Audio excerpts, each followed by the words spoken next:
100 ദിവസം കടലിനടിയിൽ ജീവിച്ചു കഴിഞ്ഞാൽ നമ്മുടെ പ്രായം ഒരു 10 കൊല്ലം കുറയ്ക്കാൻ പറ്റുമെന്ന് പറഞ്ഞു കഴിഞ്ഞാൽ നിങ്ങൾ വിശ്വസിക്കുമോ? ഇന്നലെ വരേക്ക് ഞാനും വിശ്വസിക്കേണ്ടായിരുന്നില്ല. ഇന്നലെ ഒരു വാർത്ത വായിക്കേണ്ടായി. ജോസഫ് ഡിറ്റൂരി എന്ന് പേരുള്ള ഒരു നാസയുടെ സയൻറ്റിസ്റ്റ്.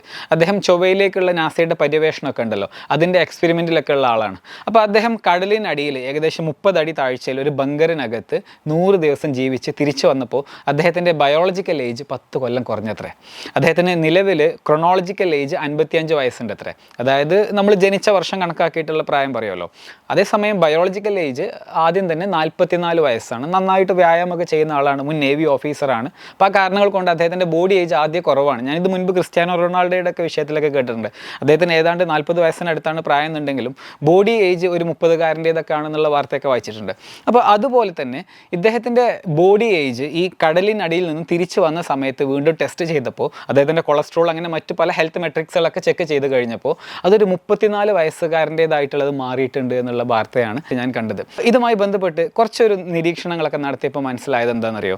നമ്മളെ ശരീരത്തിന് ഒരേ രീതിയിലല്ല പ്രായം കൂടുന്നത്. ശരീരം പല ആൾക്കാരും ഇപ്പോൾ ഡ്രഗ്സോ മറ്റു കാര്യങ്ങളൊക്കെ ഉപയോഗിക്കുന്നുണ്ട് എന്നുണ്ടെങ്കിൽ ഇൻറ്റേർണൽ ഓർഗൻസ് ഒക്കെ പെട്ടെന്ന് പ്രായമാവും. ഇനി അതല്ല, ചില ആൾക്കാർക്ക് അവരുടെ ജനിതക ഘടന കാരണം തന്നെ ചില ഇൻറ്റേർണൽ ഓർഗൻസ് ഒക്കെ നോർമൽ പ്രായത്തിനേക്കാൾ കൂടുതൽ, ഇൻറ്റേർണൽ മാത്രമല്ല എക്സ്റ്റേണൽ ഓർഗൻസ് സ്കിന്നൊക്കെ നോർമൽ ഇതിനേക്കാളും കൂടുതൽ പ്രായമാവും. ചില ആൾക്കാരെ കാണുമ്പോൾ നല്ല പ്രായം ഉണ്ടെങ്കിലും വളരെ യങ് ആയിട്ടൊക്കെ തോന്നില്ലേ? അപ്പോൾ അവരുടെ സ്കിന്നും മറ്റുമൊക്കെ ഏജ് ചെയ്യുന്നത് ചിലപ്പം കുറവായിരിക്കും. അപ്പോൾ എല്ലാവരും ഒരു വർഷം പൂർത്തിയാക്കുമ്പോൾ ഒരു വർഷം തന്നെയല്ല അവരുടെ ബയോളജിക്കൽ ഏജിൽ കൂടുന്നത്. പല ആൾക്കാർക്കും അത് വേരിയിങ് ഡിഗ്രിയിൽ ഉണ്ടാവും. പല ആൾക്കാർക്കും ഒരു നല്ല സമ്പത്തൊക്കെ വന്നിട്ടുണ്ടാവുക അവരുടെ ഒരു വയസ്സൊക്കെ കൂടി ഒരു 40 വയസ്സ് 50 വയസ്സ് 60 വയസ്സൊക്കെ ആവുന്ന ഒരു പോയിന്റിലായിരിക്കും. അപ്പോൾ ആ ഒരു പോയിന്റിലുള്ള ഒരാളോട് പറയാണ്, ഇത്ര പൈസ തരികയാണ് എന്നുണ്ടെങ്കിൽ നിങ്ങൾക്കൊരു 10 വർഷം കൂടെ നിങ്ങളുടെ ഹെൽത്തി ലൈഫ് സ്പാനിലേക്ക് കൂട്ടിത്തരാം, അല്ലെങ്കിൽ നിങ്ങൾക്ക് നല്ല ആരോഗ്യമുള്ള ഒരു യുവത്വം കൂടെ നിങ്ങൾക്ക് പ്രദാനം ചെയ്യാമെന്നൊക്കെ പറഞ്ഞു കഴിഞ്ഞാൽ അവർ അത്തരം വലിയ റിസർച്ചിലേക്ക് ഫണ്ട് മുടക്കാൻ തയ്യാറാവില്ല. ഇനി അത് അവരെ പറ്റിക്കാൻ വേണ്ടിയിട്ട് ഒരാൾ പറഞ്ഞാൽ പോലും ഒരു പക്ഷേ അതിൻ്റെ ഒരു പോസിബിലിറ്റി അവർ ചെക്ക് ചെയ്യാനുള്ള ഒരു സാധ്യതയുണ്ട്. ഇങ്ങനെ സിലിക്കൺ വാലിയിലും മറ്റുമൊക്കെ വലിയ രീതിയിലുള്ള ഇൻവെസ്റ്റ്മെൻറ്റുകൾ ഈ മേഖലയിൽ വന്നുകൊണ്ടിരിക്കുക. റിജുവനേഷൻ തെറാപ്പീസ് എന്നൊക്കെ പറഞ്ഞിട്ടുള്ള ഒരു ബ്രയാൻ ജോൺസൺ എന്ന് പറഞ്ഞിട്ടുള്ള ഒരു ചങ്ങാതിയെക്കുറിച്ച് മുൻപൊരു വാർത്ത നിങ്ങൾ വായിച്ചിട്ടുണ്ടാകും. ഒരു ദിവസം ഏകദേശം 100 ഗുളികകളൊക്കെ കഴിക്കുന്ന ചങ്ങാതി, 47 വയസ്സുണ്ട് ഇപ്പോൾ. പക്ഷേ അദ്ദേഹത്തിൻ്റെ ബയോളജിക്കൽ ഏജ് ഏകദേശം 20 വയസ്സിനടുത്തെങ്ങാണ്ട് വന്നിട്ടുണ്ടെന്നൊക്കെ പറയുന്നുണ്ട്. പുള്ളി ഇപ്പോൾ റീസെൻ്റ് ആയിട്ട് അദ്ദേഹത്തിൻ്റെ ബ്ലഡ് അദ്ദേഹത്തിൻ്റെ 17 വയസ്സായ കുട്ടിയുമായിട്ട് സ്വാപ്പ് ചെയ്യുന്നുണ്ട് അത്ര. മുൻപ് ഞാനത് ഒരു പീറ്റർ തീലിൻ്റെ കാര്യത്തിലൊക്കെ കേട്ടിട്ടുണ്ട്. അതായത് യുവാക്കളിൽ നിന്നും ബ്ലഡ് സ്വീകരിച്ചിട്ട് അത് സ്വാപ്പ് ചെയ്ത് കഴിഞ്ഞ് കഴിഞ്ഞാൽ യുവത്വം നിലനിർത്താൻ കഴിയും, അല്ലെങ്കിൽ യുവാവാകാൻ കഴിയും എന്നൊക്കെയുള്ള ഇങ്ങനെ ഒരുപാട് സയൻറ്റിഫിക് എക്സ്പെരിമെൻറ്റുകളൊക്കെ ആ മേഖലയിലൊക്കെ നടന്നുകൊണ്ടിരിക്കുന്നുണ്ട്. അതായത് മരണത്തെ ചെറുത്ത് തോൽപ്പിക്കാൻ കഴിയുമോ എന്നുള്ളത്.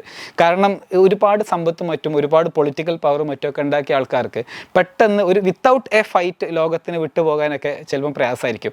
നമ്മളെയൊക്കെ എടുത്ത് നോക്കുകയാണെന്നുണ്ടെങ്കിൽ കാര്യമായിട്ടൊന്നും അച്ചീവ് ചെയ്യാത്തതുകൊണ്ട് പെട്ടെന്ന് അങ്ങ് മരിച്ചു പോയാലും കുഴപ്പമില്ലാത്ത ആൾക്കാരുണ്ടാവും. അത്യാവശ്യം നല്ല രീതിയിൽ കഷ്ടപ്പെട്ട് ലൈഫിൽ ഒരു പൊസിഷനിൽ എത്തിയ ആൾക്കാർ വിത്തൗട്ട് എ ഫൈറ്റ് വിട്ടുകൊടുക്കാനുള്ള ചാൻസസ് കുറവാണ്.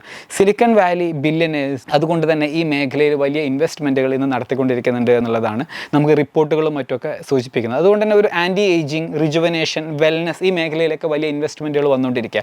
ഒരു പക്ഷേ ഈ നമ്മുടെ ആപ്പിൾ കമ്പനിയൊക്കെ ഉണ്ടല്ലോ, അവരൊക്കെ അവരുടെ ഈ വാച്ചിലൂടെയോ അല്ലെങ്കിൽ അവരുടെ ഫോണിലൂടെയൊക്കെ ക്രിയേറ്റ് ചെയ്യപ്പെടുന്ന ഒരു മെഡിക്കൽ ഡാറ്റ ഉണ്ടല്ലോ, നമ്മുടെയൊക്കെ സെൻസറുകൾ വഴിയൊക്കെ നമ്മൾ ദിനം പ്രതി എടുത്തുകൊണ്ടിരിക്കുന്ന ഡാറ്റ ഉണ്ടല്ലോ, ഇതിൻ്റെയൊക്കെ നമ്മൾ വിചാരിക്കാത്ത ഒരുപാട് കോറിലേഷൻസും അതുപോലെ തന്നെ കണക്ഷൻസും ഒക്കെ മനസ്സിലാക്കിയിട്ട് ഒരു വലിയ മെഡിക്കൽ ടെസ്റ്റുകൾ ഓൾറെഡി നടക്കുന്നുണ്ടാകാം, വലിയ കണ്ടുപിടുത്തങ്ങൾ ഈ മേഖലയിൽ നടക്കുന്നുണ്ടാകാം. തീർച്ചയായിട്ടും അതിലേക്ക് AI പോലെയുള്ള ടെക്നോളജികൾ കൂടെ ലെവറേജ് ചെയ്യുമ്പോൾ ഒരു പക്ഷേ നമ്മുടെ കൂട്ടത്തിൽ ചിലരെങ്കിലും സൂപ്പർ ഹ്യൂമൻ കപ്പാസിറ്റീസ് ഇനിയുള്ള കാലങ്ങളിൽ അച്ചീവ് ചെയ്തേക്കാം. എന്തായാലും ആ നിരയിലേക്ക് പുതിയ ഒരു കാര്യമാണ് ഈ ജോസഫ് ഡിറ്റൂരിയുടെ ജീവിതത്തിൽ നിന്ന് നമുക്ക് മനസ്സിലാവുന്നത്. നാസ ഒരു സ്പേസിലേക്ക് വേണ്ടി നടത്തിയിട്ടുള്ള ഒരു എക്സ്പെരിമെൻ്റ് അവർക്ക് ഒരു 10 വർഷം കുറയ്ക്കുന്നതിലേക്ക് വന്നിട്ടുണ്ട് എന്നുണ്ടെങ്കിൽ ഇനി പലരും ഒരു പക്ഷേ കടലിനടിയിൽ കുറച്ച് ദിവസം ജീവിച്ചേക്കാം എന്നുള്ള തീരുമാനങ്ങളൊക്കെ എടുത്തേക്കാം. ഓൾറെഡി ആൾക്കാർ എനിക്ക് തോന്നുന്നു ഈ ഹൈ പ്രഷർ ചേംബറുകൾക്കകത്ത് നല്ല ക്വാളിറ്റിയുള്ള ഓക്സിജൻ ഒക്കെ കൊടുത്തിട്ട് ഓൾറെഡി അത്തരത്തിലുള്ള ട്രീറ്റ്മെൻറ്റുകളൊക്കെ ഇപ്പോൾ നടന്നുകൊണ്ടിരിക്കുന്നുണ്ട്. അതൊരു ട്രീറ്റ്മെൻറ്റ് ആയിട്ട് മാത്രമാവില്ല, ഒരു ലൈഫ് സ്റ്റൈലിൻ്റെ ഭാഗമായിട്ട് ഹൈ ക്വാളിറ്റി ഓക്സിജൻ ഉണ്ട് എന്നുണ്ടെങ്കിൽ,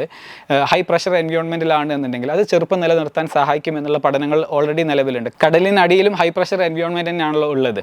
അപ്പോൾ ഇത്തരത്തിൽ നമ്മൾ ജീവിക്കുന്ന സിറ്റി, നമ്മൾ കഴിക്കുന്ന ഭക്ഷണം, നമ്മുടെ വ്യായാമ രീതികൾ, ഇതൊക്കെ നമ്മുടെ ലൈഫ് സ്പാനിനെ എക്സ്പാൻഡ് ചെയ്യാനൊക്കെ വലിയ രീതിയിൽ റോള് വഹിക്കുന്ന കാര്യങ്ങളാണ്. പക്ഷേ സാധാരണക്കാരൻ്റെ അവസ്ഥ ഒന്ന് എടുത്തു നോക്കി.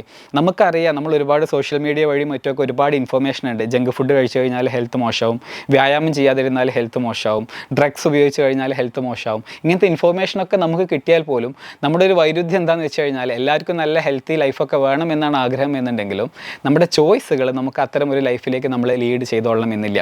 അപ്പോൾ എന്തായാലും ഈ വാർത്ത കേട്ടിട്ട് ഇനി കടലിൻ്റെ അടിയിലേക്ക് എടുത്ത് ചാടാൻ നിൽക്കുന്ന ആൾക്കാർ ആദ്യം മനസ്സിലാക്കേണ്ടത് ജോസഫ് ഡിറ്റ്യൂരി ആൾറെഡി നല്ല സ്കിൽഡ് ആയിട്ടുള്ള ഒരു നേവി ഓഫീസറായിരുന്നു.